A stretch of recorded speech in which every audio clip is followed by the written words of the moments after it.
Welcome to Wexford's KIN 217 class. This class is in Concepts in Strength Training. This will be Learning Module 1, Part 1.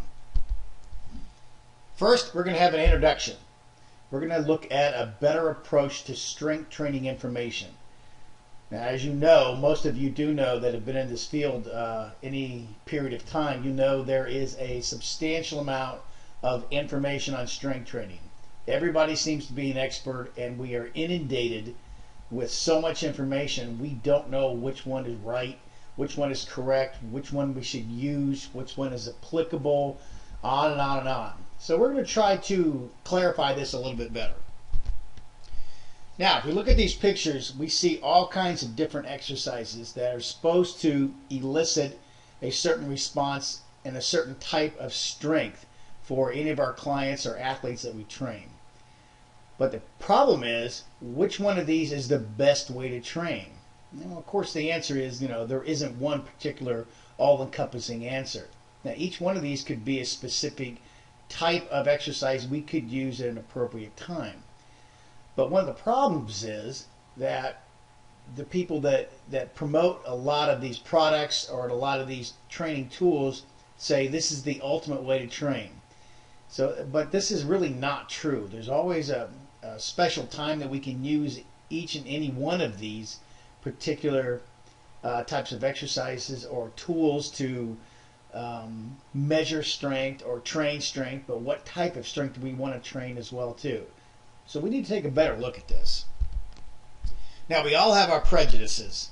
Each one of us has particular type of strength that we like, whether it's maximum strength, it's strength speed, it's explosive strength, strength endurance, whatever it is. We like machines, we like free weights, we like stability balls, we like dyno discs. It could be a number of different things. So we need to take a good look at this, say, is one better than the other, or can one be better than the other, but we can still use the other ones at certain periods of time in our training protocols. Now let's look at the cold hard truth. The fitness public generally feels far more comfortable with cerebrally undemanding mantras and fast food solutions than with far more accurate and more complex and often more successful methods. Now, this comes from a gentleman named Dr. Mel Siff. He was a co-author on one of the world's greatest strength training books called Super Training. And if you look at it, we live in an instant gratification society. People want answers right now. They want results right now. All we have to do is look on late night TV and see all these particular types of weight loss programs and strength training programs that guarantee results or your money back. And if you follow this program for just a small period of time, you're going to get these amazing results. Once again, you also have to look at the fine print that says results not typical. So we have to take a good look at this. People don't want to think. They just want to be handed a program. Which leads us to the next comment. People copy, but they don't create. This is from Dr. Michael Yesses. He was a professor at California State University in Fullerton here in California. And this is very true. People just copy stuff. They don't want to create their own individualized program that best suits what they need for right now. We get a lot of people that just start off, and specifically a lot of athletes that like a certain sport or an activity. So what do? They find people that they like in their activity that are successful and world champions, and they try to copy their programs. But then they don't realize that just because they copy their programs does not mean they're going to become a world champion like their heroes are. What happens is it might be too much for them at that point as a novice, that it's going to cause injury. And this applies to everyone. We've all copied programs and say, hey, if I train this way, I'm going to be just like that person that I really admire. But this is not true. So we need to realize that there's nothing all-encompassing, and we need to be able to think properly. And there's a key word. Like that one phrase said, cerebrally undemanding mantras and fast food solutions. There is no instant gratification here, but our society is like that. And we need to be able to think. We have to think to be able to proceed forward. And nowadays, everyone is an expert. Now, if we look at this, we have a demise of the category of expertise. And all expertise comes from the proper education, learning about a number of different categories of science combined with experience. However, we don't see this a lot these days anymore, because we also have a plethora of certifications. Now, a good number of them are accredited by an accrediting agency that says, yes, they meet these basic criteria, and they have a lot of great information in them. But not just one of them is all-encompassing. It's not the right answer. You can use information from each one of these certifications to put into a group, a box of information, and use them accordingly. We also have internet overload. You go into Google or any kind of search engine and type in strength, and you'll come up with millions of articles or opinions about what strength is and different types of strength training. And everybody says, oh, this is the best way to train. But this is not true. Like I said, we have numerous search engines. You're going to come up, type in whatever word you want. You're going to come up with millions of different answers. We also have Facebook. Not only individuals claiming that their way of training is the best, but we have specific groups in there, or companies that have their own Facebook pages to buy their products, to read their articles, and buy their articles and books and everything to say, this is the best way to train. We've done it over these years, and this is what we see to be the best. Now, once again, granted, like in the certifications, there's some fabulous information out there, but how the heck do you use it right? Like I said, we have personal and professional websites as well too to coincide with the Facebook and search engines. Once again, a lot of them are trying to sell products. They want you to buy their products, saying that this book will help you become a world champion. Lots of self-publications as well. You don't have to go through a publishing agency anymore. You can publish your own book and put anything you want to in it. Our way is the best way. If you don't believe it, just ask us. We'll tell you. So this is why we got a picture of Homer Simpson, like with the with that famous painting from The Scream. You know, it's like, who do we believe? Who is? Where do we go for this information? And where do we start at? So what is strength? Basically, it's a completely misunderstood concept. So we're going to look at the definition or definitions of what strength is. We're also going to look at the types of strength. If we look at our picture over here, this comes from Stone and Sands from a book called Principles and Practice of Strength Training. If we look at it, strength isn't just one category, it's multiple categories. So you can see how at the top, strength is tied into skill, endurance, flexibility, and speed, and in the middle is our core strength. Because once again, if we look at our trunk, if our trunk isn't strong, our arms and legs don't move very well.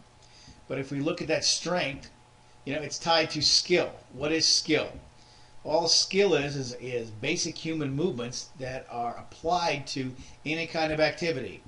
You have to have a certain amount of motor learning skill, strength, to be able to do the activity, but once you learn how to move properly, you need the strength to be able to do that movement not only in a efficient manner, but also you might need to have it do that particular skill over a period of time, which is endurance.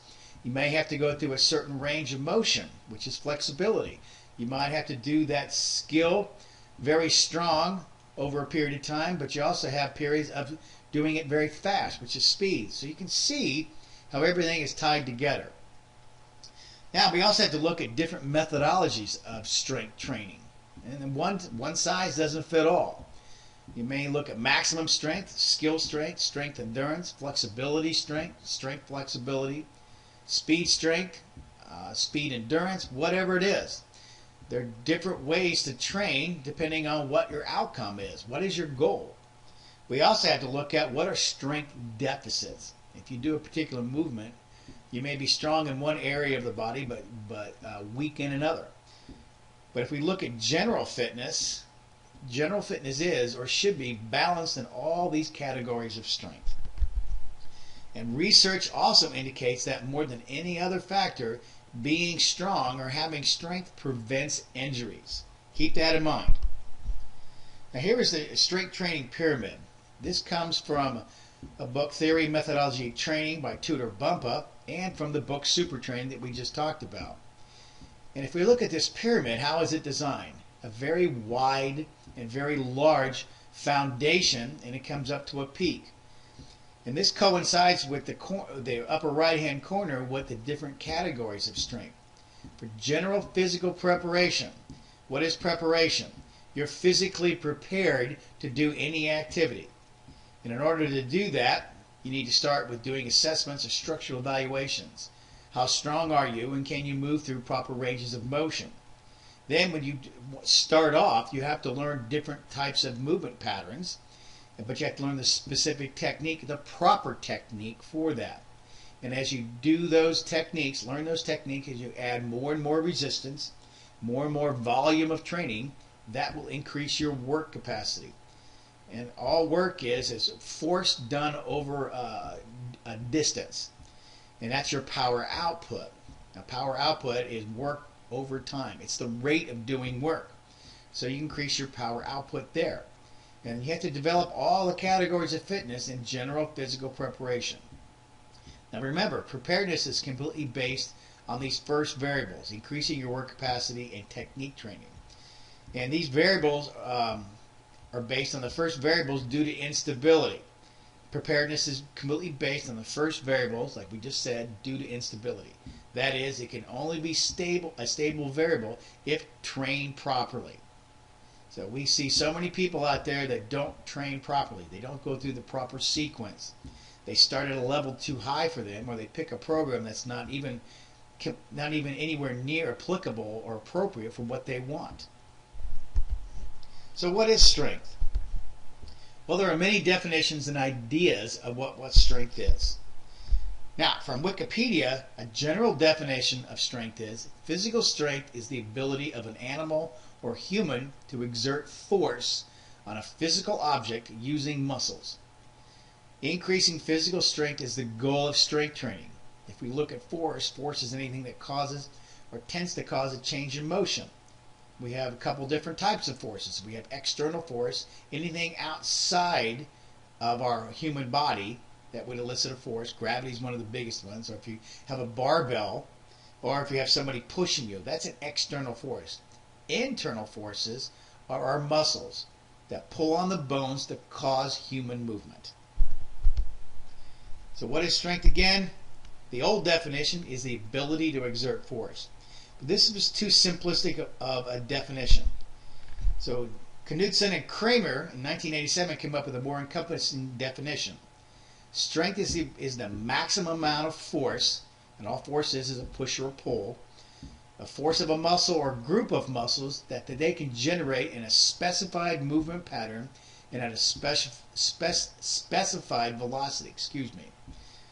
So no matter what direction you're going in and what speed you're going in, you have to have force to be able to go in that direction and go at a specific speed. Most believe strength is always displayed slowly and not associated with the terms speed, endurance, static, dynamic, or skill. And as we saw in our star diagram, this is not true. It ties to everything. So even if you want to go really fast, you have to have a certain amount of strength or be strong enough to be able to go at a certain speed or velocity and have enough endurance strength to be able to do that. When we do a specific movement, we need some parts of our body need to be static or non-moving, and then other parts of our body need to be dynamic. And once again, the skill, human movements applied to any kind of activity, we need a certain amount of strength just to be able to do this activity. So once again, let's look at this, compare our star diagram, and according to our definition, strength has these multiple categories.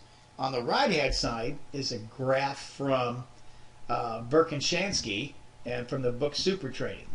If you look at strength, endurance, and speed, those are what we call the key motor abilities, or as Tudor Bumper would say, they're called the biomotor abilities. If we go back to that triangle, that's the third rung right near peaking that we focus on. We get general physical prep, then we get specialized physical preparation once we get the foundation built. And then we start working on whatever activity is. Once we've built the foundation, we can work on strength, speed, and endurance specific to that activity. And once again, it's all tied into motor control, which is skill, being able to do a movement pattern properly. Now for this class, we're going to use the book Science and Practice of Strength Training. It's written by Dr. Vladimir Zatsiorsky and Dr. William Kramer. These two professors both worked at Penn State together. Dr. Zatsiorsky is still there, and he's one of the world's leading biomechanists in the field of strength conditioning and sports science. Dr. Kramer works at University of Connecticut, or UConn, and one of the world's greatest sports scientists as well, specializing in development of strength and endocrinology. Now this textbook, it's designed for serious readers that are dedicated to not just remembering terminology and repeating it, but they must possess an understanding of this information and apply it accordingly and correctly. Now our training industry is replete with those who may have a somewhat grasp on the science of strength training, but only copy the popular programs currently in use. They don't want to think. They think, I can take this course, pass all the tests, and get a degree, and then not use this science accordingly, which is one of the worst things we can do. You have to know how the human body works, what the parts are, how they work, how it's put together. When you apply a stress to it, how it adapts accordingly. And if you put a stress in the wrong place, it's going to get injuries. That's mechanics. Then if you put the stress in the right place, you get a certain change, the right type of change, which is an adaptation. That's part of exercise physiology. Then you have to learn assessments, how you assess a body, how it goes through a proper range of motion. Like all our joints have a specific range of motion, but how do they all work together? Then you take all this information and you design a program that's individual for each person, based on what they are trying to do and what their goals are. Let's also look at the revised Bloom's taxonomy for learning this information, all information. First of all, you read it and you remember it. Then you try to understand what this information really means. Once you remember and understand this information, you apply it to whatever field you're in. In this case, it's the field of exercise science or strength training. You apply it there, and then you analyze it. You analyze whatever you tried to do, when program design or exercises and the forces involved, are they in the right place? You analyze it to see, is it doing what it's supposed to do? And that's part of the evaluation process toward the top. Now once you realize, like, whatever it is, whatever tool you used, or whatever information you applied, does it work or does it not work? Based on this information and your evaluation, kind of like doing an assessment, then you create a program that's going to be individualized for this person. What is it they need? You're creating an individual program so this person can reach their goals, not get injured, and improve their performance. All one encompassing strength program? Well, from the previous definition, it's an absolute no. There are multiple categories of strength, therefore there are multiple types of programs. No one program works for all athletes or trainees at all times or under all conditions. This is based on individual needs, their goals, their training levels, the skills that they want to do, and the activities they want to do as well too. As a trainee adapts, it changes from the training. The program must be changed accordingly, because if you do a certain type of program, they get the adaptation, but then that adaptation levels off, and that's what they call accommodation. So the program must change accordingly to make sure these adaptations continue.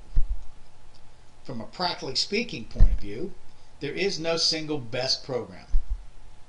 The best programs are those that are based on solid, applied scientific principles and concepts with the understanding that change is inevitable.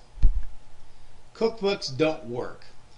However, there are lots of pitfalls with these cookbooks, but they are a place to start. And by cookbooks, we mean people that write books and say, okay, this is the best way to train. It could be, think about these cookbooks as models for strength training.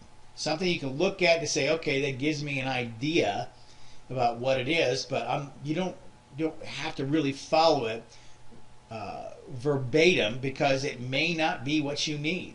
You can take information from there to say, okay, this might be a good model I can look at, but adapt it or adopt this model and change it accordingly. And like I said, it's a place to start, but you would adopt it and then adapt it to the individual who wants to use it. All models of training must be individualized, and that's what we're going to keep that word. Keep that word in mind here. Individual or individualized. It's going to be repeated constantly throughout this entire course. Now, strength training from any activity, the study of any field begins logically with an attempt to obtain a general idea about the content of the field. In this case, it's strength training. The uses to which that content might be put, the different models, and the importance of a knowledge of the field in various situations. What is it you're trying to do? What type of activity? You need max strength, strength endurance, skill strength endurance, what? You have to look at all that. And this comes from a book that I have used from teaching biomechanics called The Biomechanics of Sports Techniques. Now let's also look at Occam's razor.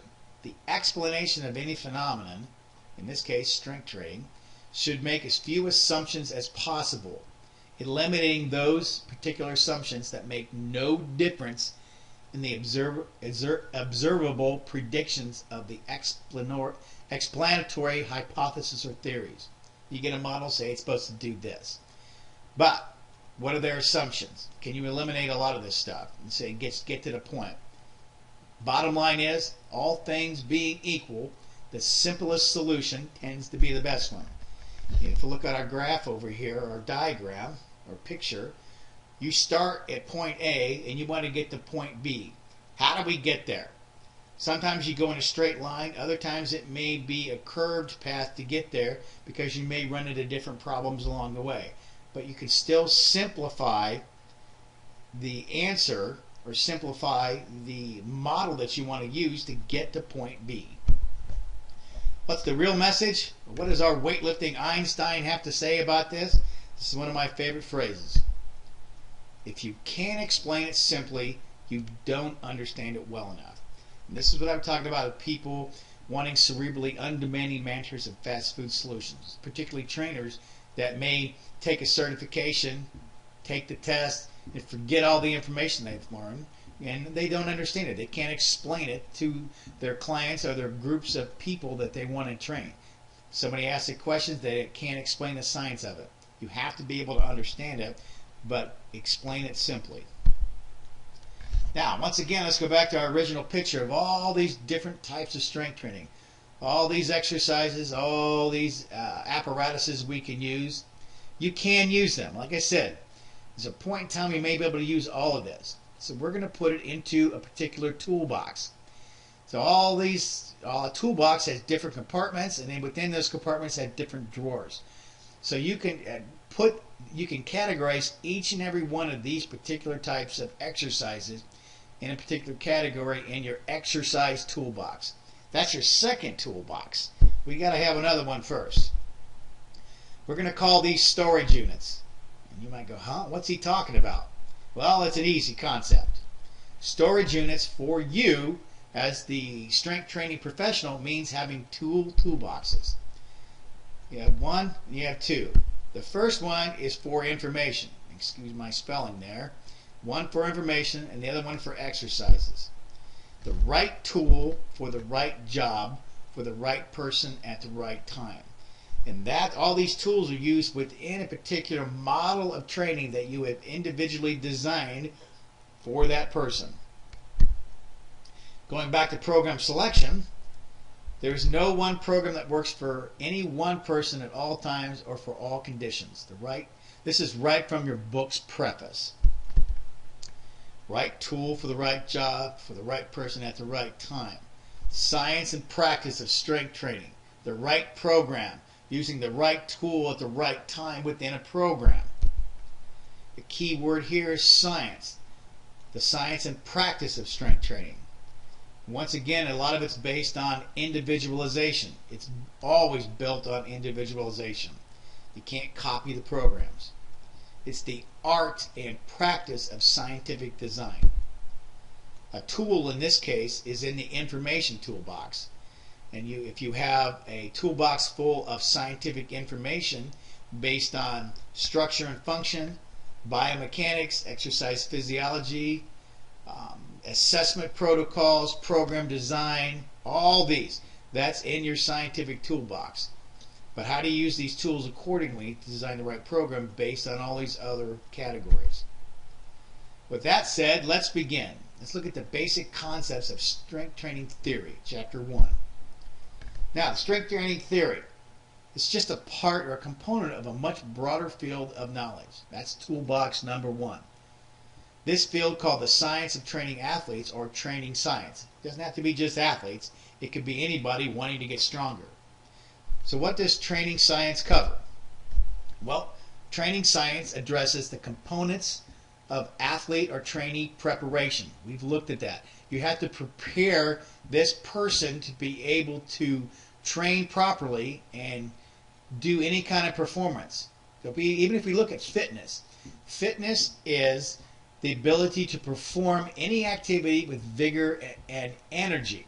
So even life is one big performance. You have to perform every day, doing just activities of daily living, but you still have to be prepared for it. That's preparation. And preparation includes learning of movement techniques, even learning how to walk up a flight of stairs properly, or carry groceries out of the car into the house, or carry stuff upstairs, picking up your kid off the ground the right way without getting hurt. That's what we're talking about. Not only activities of daily living, but sports as well too. Learning how to squat correctly, learning how to deadlift correctly, learning how to throw properly, learning how to sprint properly. Those are all techniques. Then we have to talk about conditioning, and these are all categories of strength. You have to physically be conditioned to cover all these categories of strength. And then we have to use periodization, and that's the variation of training programs throughout a season or period of training time. If you look at a whole year, each month could be considered a little mesocycle, but 3 or 4 mesocycles might be a phase of training. So you can look at that. Or there's different definitions of what a mesocycle is, or different phases of training. We're going to get to that later. Now, don't forget, you have to learn structure and function and mechanics first, then learn how to train the body accordingly to obtain the results you want. Here's that training pyramid again to coincide with the star diagram. You have to start at the bottom and build the foundation. That's where the periodization comes in, especially with novices. A cycle or a phase of training might be just general physical prep or foundational training, learning movements properly, increasing your work capacity so you increase your level of physical preparedness. Now, the main law of training is we have to look at what is the result of systematic exercise or exercises in a correctly planned, individualized, and that word again, an executed training program. Because we're looking at a change in the athlete's physical fitness, especially strength, all those various categories. So what do we mean by this? Change in the athlete's physical fitness is called adaptation. Now, adaptation is the adjustment of an organism to its environment. If you change or stress the environment, an organism must change or adapt to survive. Think about a novice person going in. They walk into an environment, they walk into a training center environment. They don't know anything, it's going to be weird to them. Then they start exercising, that's stressing the environment. So that person is either going to have to continue training and learn the right way to adapt to it, or they're going to get injured, by doing the wrong type of training or being intimidated, and they run out. In biology, an adaptation is considered the main feature of a living species. And everything's based on Hans Selye's GAS theory, the general adaptation syndrome. And if you look over here, in the yellow part, we have normal homeostasis right there. Go back.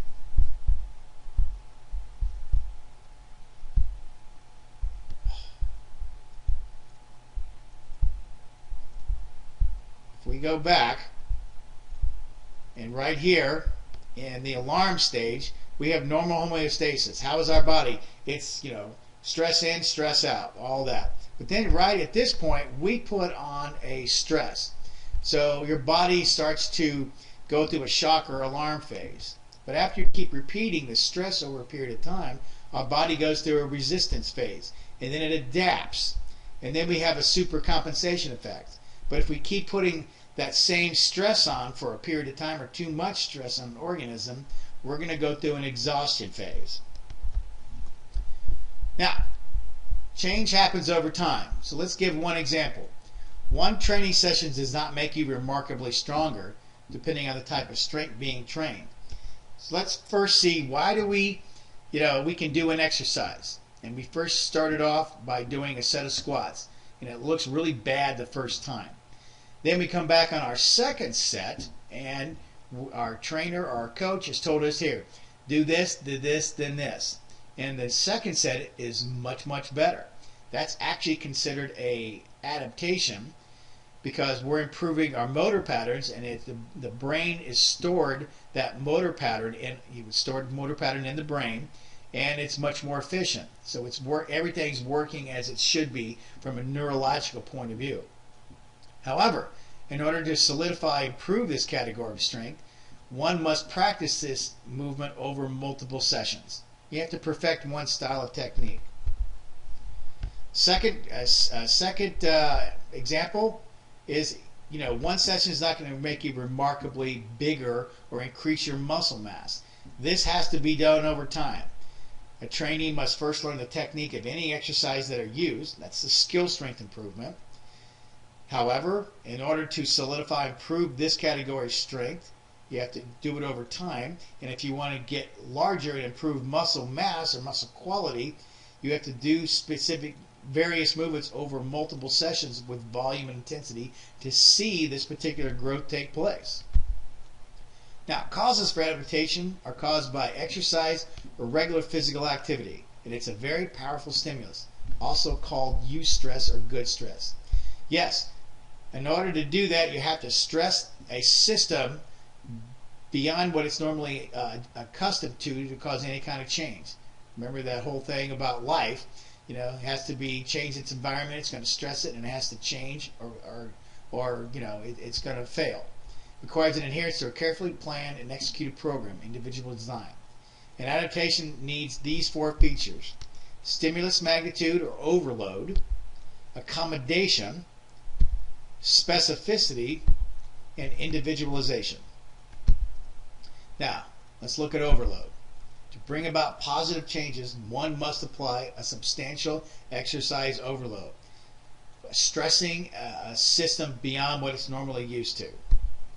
A change can only occur if the magnitude of the training load is above what one is accustomed. Magnitude is the degree or amount. There are two ways of changing this magnitude. One is increasing the training load, how heavy you're going, the intensity, how much load do you have, and the volume, how much are you doing. You can't just do a little bit, and expect a big change. You got to keep increasing the volume of training. The second is change the exercise movement. If you do a certain movement for a period of time, you're going to adapt to it, but then you're going to be grown accustomed to it. You're not going to get any more changes. Even if you change the volume and intensity, you may not get the changes that you want. So once again, to change the magnitude, you need to change the variation of that exercise. So let's look at changing the overload magnitude in different movements. If we look at a skill, it's a human movement applied to an activity. That's a skill. Every skill has a basic technique. However, that skill may have different variations of the basic skill. A squat is a perfect example. If we look at the top row, we have a front squat, then we have a powerlifting squat, then we have a high bar bodybuilding or Olympic lifting back squat. Those are all different. It's a different motor pattern, causes stress in a different area of the body. So if we also look at the bottom row, we have an overhead squat, like we be performed in a snatch movement. Then we have a safety bar squat, which push the external load in different parts of the body. And we also have a Zercher squat.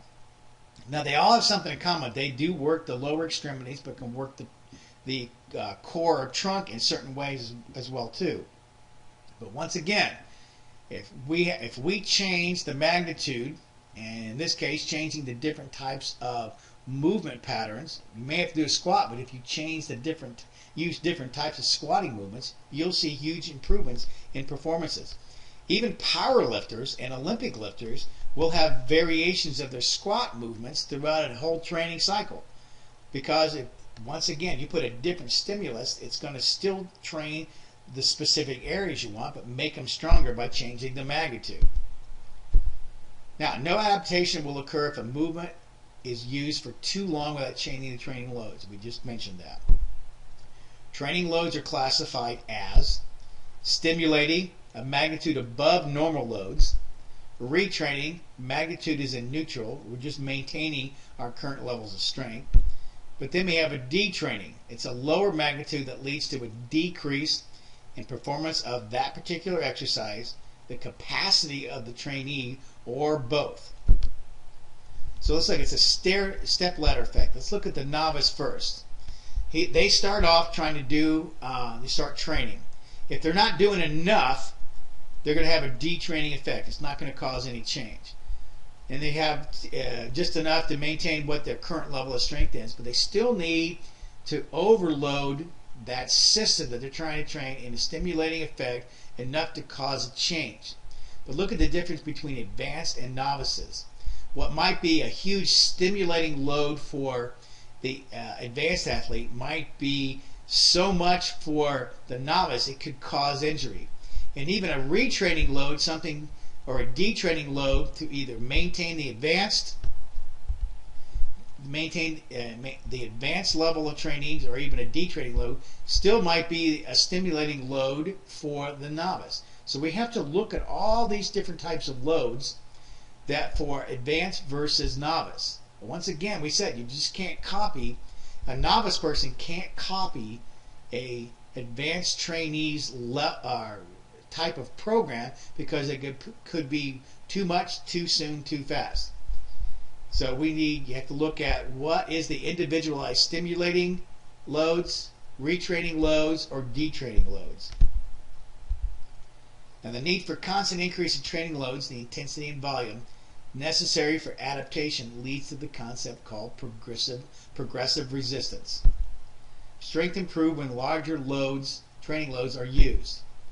This could come from the type of exercise, the volume of exercise, the intensity of exercise, how heavy, how fast, and how much. Example, the overload comparison of elite versus novice. The elite might use roughly 10 times the type of load of progressive resistance versus the novice. So you can see from the last slide, a stimulating load might be so much for a novice person it could cause injury. And that's what we're trying to avoid. Warning, too much, too soon, too fast, which is what we just covered.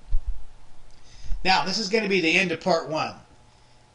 Dr. Einstein says, what are you thinking? Well, I want you to take all this information, and think about it. Once again, most people think inside a box, but we want you to open up your head, your box inside your head that's got the information. We want you to get rid of the box, and we just want you to think. Think about that as stored in your brain housing units, but have that box always open. The boxes should always be open for new information, so you can think properly and be able to use all these tools effectively.